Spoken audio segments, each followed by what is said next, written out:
In this video, let us learn how to make pivot table using the Excel sheet data.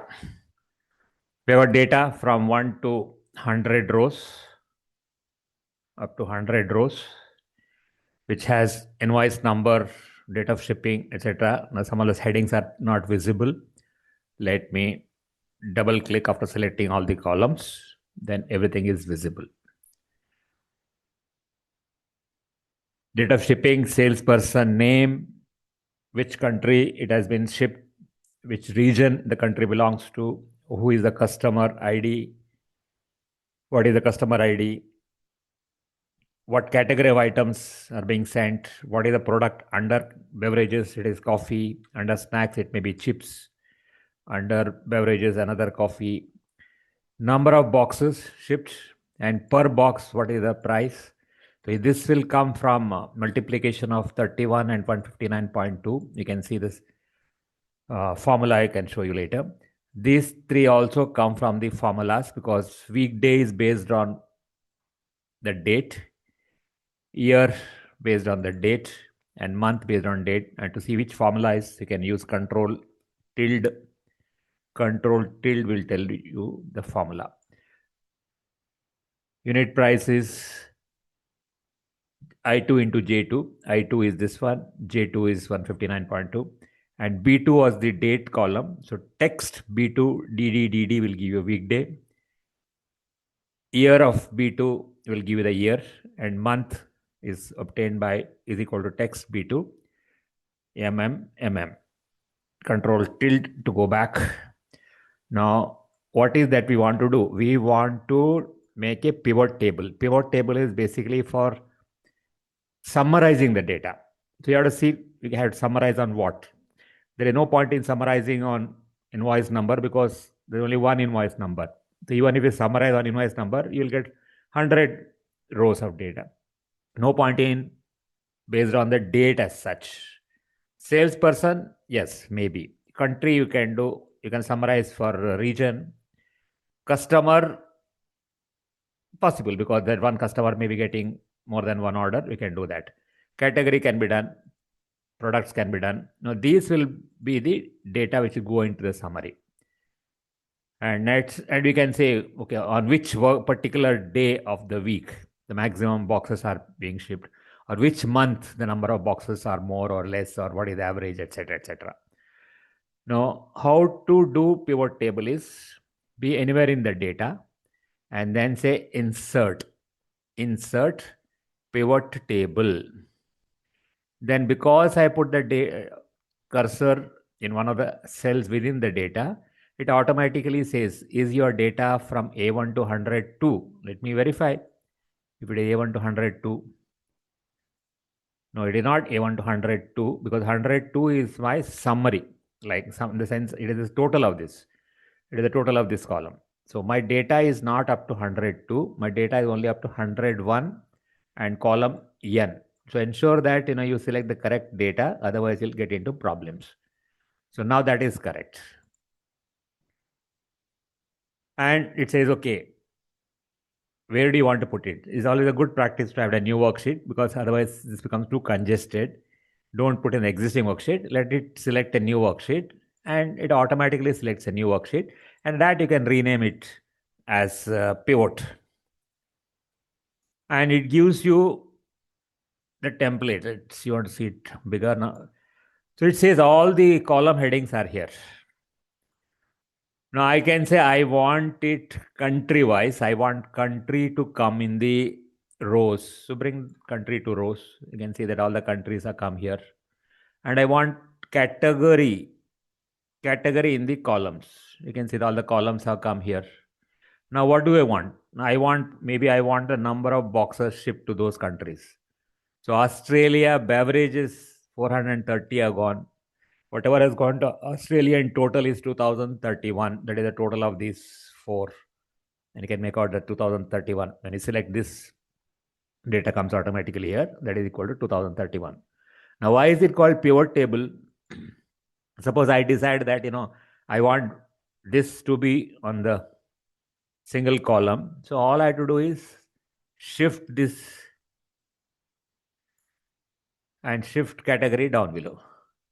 You can see the countries have gone on top, and 2031 is the total for Australia.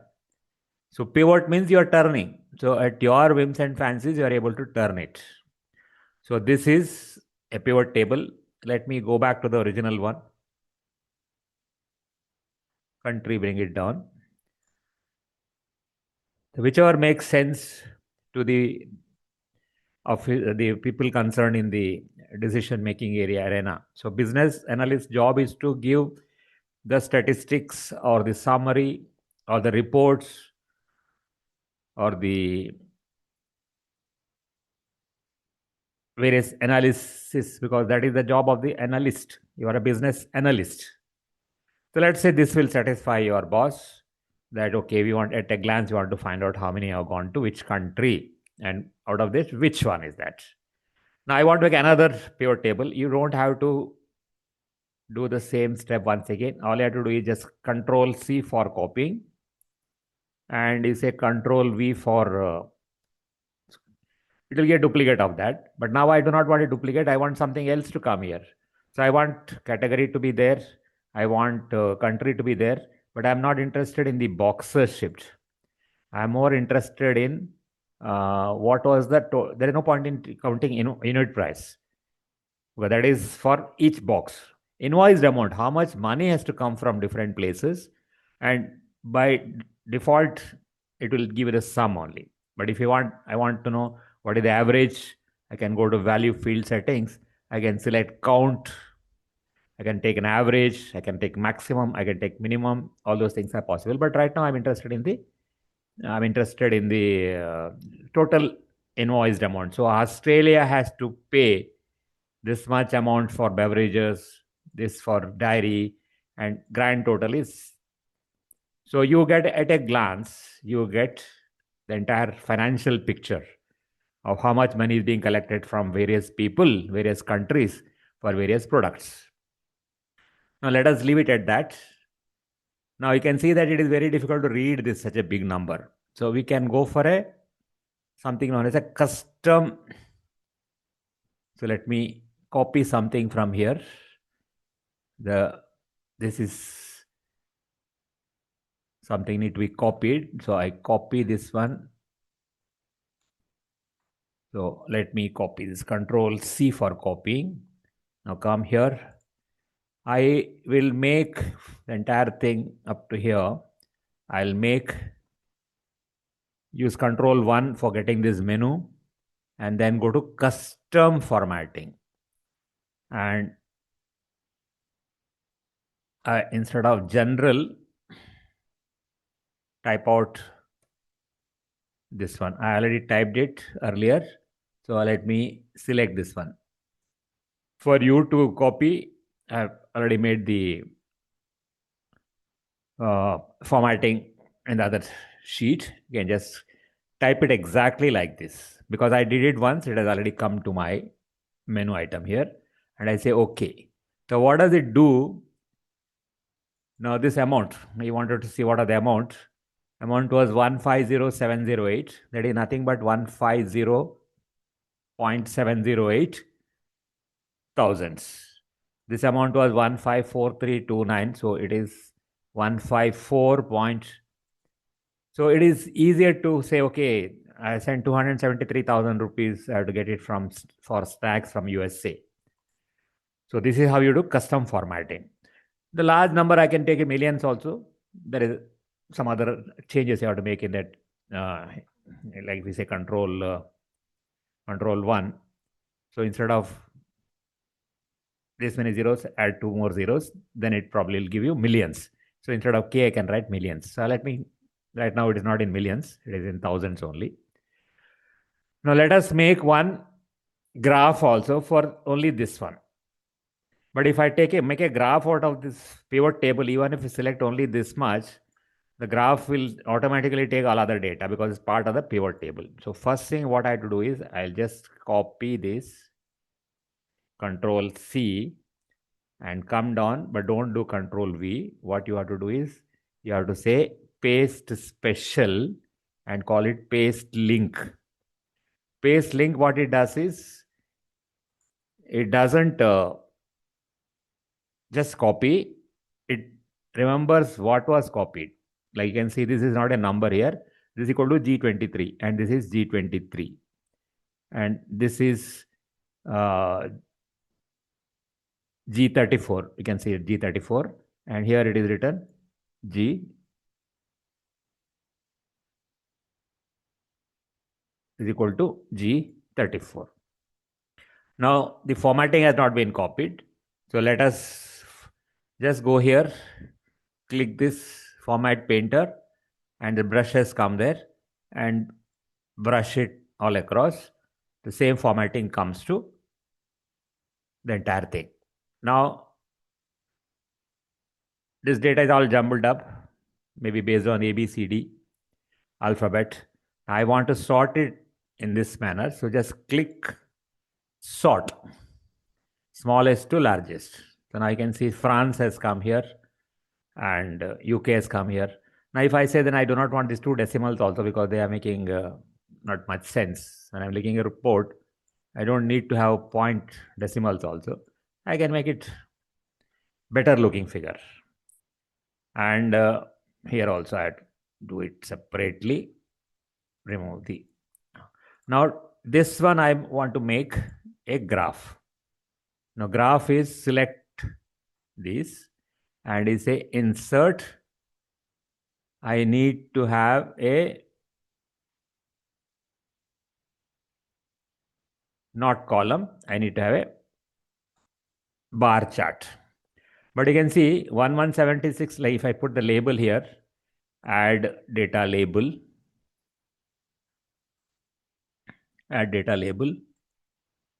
you can see that 116 was the value for France, which is the bottommost, which is the least, but it has come in the bottommost. So I want to reverse this. I want the grand total is not required. In any case, I am not selected also. 3422 come to the 3422 should come here. So click on this. Just click on this X format of the axis. Say format axis, and there is one place here it says categories in reverse order. Now we can see that 1176 is matching with the top here, 3422 matching with this here. Now I do not need the title, and because I put the labels here, I do not need this also. And now I can bring it in line with this and see whether it matches. It doesn't match exactly, so slightly reduce the size. Now we can see it matches. Yeah, it matches. Now the data is here already. I can hide this and say, okay, hide this one, exactly hide. So looking at the graph itself, my manager can say, okay, France 1176, UK highest 3422, India somewhere in between 2313. So this is how a business analyst can get the maximum out of the data available. And if I don't need this axis now. I don't need the axis. I can remove this axis also. And that's the end of it. And all these color things can be changed. There is not a problem. All I have to do is come here.